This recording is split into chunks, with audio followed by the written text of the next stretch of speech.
महापालिकेत बुधवारी स्थायी समिती, परिवहन समिती तसेच महिला व बालकल्याण समितीच्या सभापती व उपसभापती पदासाठी झालेल्या निवडणुकांमध्ये महायुतीने आपलं वर्चस्व सिद्ध केले। विशेष म्हणजे राष्ट्रवादी काँग्रेसच्या अजित पवार गटाने सहकार्याची भूमिका घेतल्याने महायुतीच्या उमेदवारांचा मार्ग अधिक मोकळा झाला आणि सर्वात महत्त्वाची पदे त्यांच्या झोळीत पडली। नमस्कार, मी सुरेखा आणि आपण पाहतात तारा न्यूज। स्थायी समितीच्या सभापती पदासाठी विशाल शिराळे आणि काँग्रेसचे अमर समर्थ यांच्यात थेट लढत झाली। हात उंचावून झालेल्या मतदानात विशाल शिराळे यांना 9 मते मिळाली तर अमर समर्थ यांना 7 मतावर समाधान मानावं लागलं। त्यामुळे शिराळे हे स्थायी समितीचे नवे सभापती ठरले। परिवहन समितीच्या सभापती पदासाठी शिवसेनेचे सत्यजित जाधव आणि काँग्रेसचे दुर्वास कदम आमने सामने होते। या निवडणुकीत जाधव यांना 8 मते मिळाली तर कदम यांना 5 मते मिळाली। 3 मताच्या फरकाने जाधव यांनी विजय मिळवत परिवहन समितीवर महायुतीचा झेंडा फडकवला। महिला व बालकल्याण समितीच्या सभापती पदासाठी शिवसेनेच्या कौसर बागवान आणि काँग्रेसच्या जयश्री कांबळे यांच्यात लढत झाली। या निवडणुकीत कौसर बागवान विजयी ठरल्या।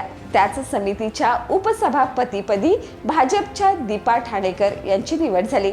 निवडणुकीनंतर महापालिका चौकात महायुतीच्या कार्यकर्त्यांनी फटाक्याची आतिषबाजी आणि गुलालाची उधळण करत विजयाचा जल्लोष साजरा केला। दरम्यान मतदानापूर्वी काही काळ राजकीय अनिश्चिततेचं वातावरणही निर्माण झालं होतं। राष्ट्रवादी काँग्रेसच्या अजित पवार गटातील नगरसेविका सुरुवातीला काँग्रेसच्या दालनात असल्याने महायुतीच्या नेत्यांमध्ये काही काळ तणावाचं वातावरण होतं। सभागृहात मतदानाची वेळ जवळ येत असताना त्या अनुपस्थित राहिल्याने परिस्थिती चिठ्ठीवर मतदानापर्यंत जाण्याची शक्यता निर्माण झाली होती। मात्र शेवटच्या क्षणी त्या सभागृहात दाखल झाल्यानंतर महायुतीच्या नेत्यांचा ताण हलका झाला। यापूर्वी मंगळवारी रात्री राष्ट्रवादी काँग्रेस आणि काँग्रेसच्या पदाधिकाऱ्यांमध्ये झालेल्या चर्चेमुळे राजकीय समीकरणाबाबत अनेक तर्कवितर्क लावले जात होते। मात्र अखेरीस मतदानात महायुतीची बाजू भक्कम राहिली आणि विरोधकांचा डाव फसल्याचं चित्र स्पष्ट झालं। या निकालामुळे महापालिकेतील सत्ता समीकरणे अधिक ठळक झाली आहेत। स्थायी आणि परिवहन सारख्या महत्त्वाच्या समित्यांवर महायुतीचा ताबा मिळाल्याने प्रशासकीय निर्णय प्रक्रियेत त्यांचा प्रभाव वाढणार आहे। दुसरीकडे विरोधकांसाठी ही निवडणूक एक प्रकारचा राजकीय इशारा मानला जात आहे।